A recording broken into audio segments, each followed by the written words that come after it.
Welcome to Sukesh economy classes. Indian population census అనేది మనకి అధికారికంగా ఉన్న డాటా ప్రస్తుతానికి 2011 సెన్సెస్ ప్రకారమే మనకి వివరాలు ఉన్నాయి.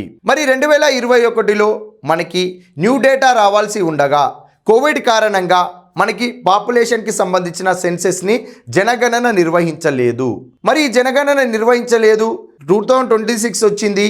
ప్రతి 10 సంవత్సరాలకు ఒకసారి మనము సెన్సెస్ని నిర్వహించాలి, న్యూ డాటాను రిలీజ్ చేయాలి. మరి 2011, 2026 15 సంవత్సరాలు అవుతున్నా కానీ ఇంకా కొత్త డాటాను సేకరించలేదు. ఇలాంటి డాటా కోసం కేంద్ర ప్రభుత్వము 2027లో దేశవ్యాప్తంగా జనగణన చేస్తాము, సెన్సెస్ నిర్వహిస్తాము.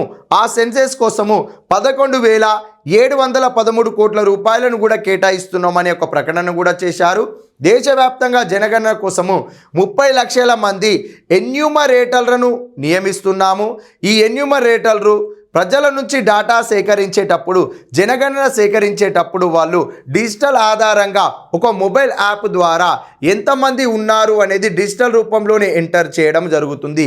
దేశంలోనే మొదటిసారిగా డిజిటల్ రూపంలో సెన్సెస్ నిర్వహిస్తాము అని చెప్పి కూడా కేంద్ర ప్రభుత్వం తన ప్రకటన చేయడం జరిగింది. అంటే 2027లో నూతన జనగణన లెక్కలు ప్రారంభం అవుతాయి.